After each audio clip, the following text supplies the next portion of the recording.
Right now we're looking at a new way to stream game content that offers something more than video.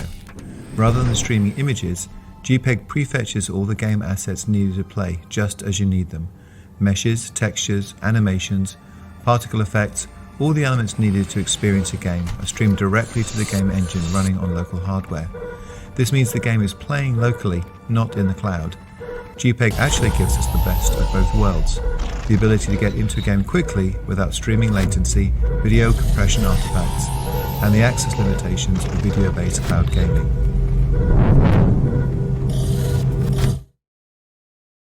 GPEG streams content as sub-asset packets that encode the portions of the game assets that become visible as the player moves through the game environment. We define each bounded area that shares a similar visibility horizon as a viewcell, as shown here. Both the viewcells and the sub-asset packets are automatically generated for a given game environment from within the game editor one time. Every time the GPEG server software predicts an avatar will pass through a viewcell, the sub-asset packets will be streamed from the server to the game.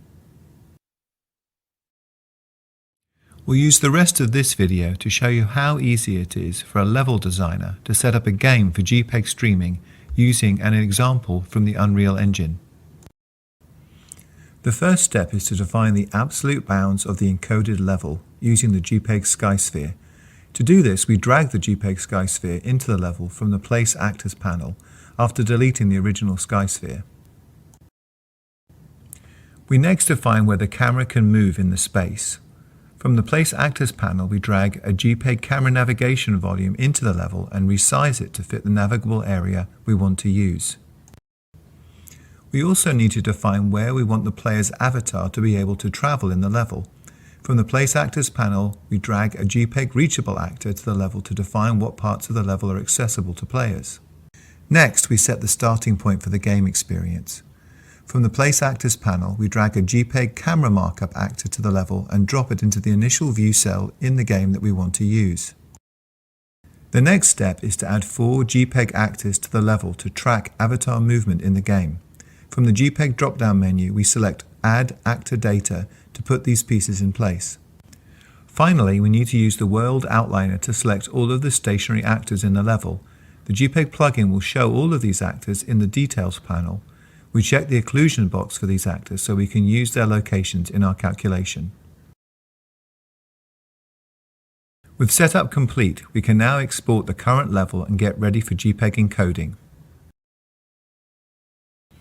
Based on the configuration we've provided, the GPEG plugin generates the view cells that fill up the navigable space within the camera navigation volume that we've defined. The generated view cells automatically incorporate all of the collision objects in the level and conveniently define a 3D navigation grid. With this step done, the game is GPEG encoded and ready to go. The only remaining step is to move the encoded content to a server that players can connect to.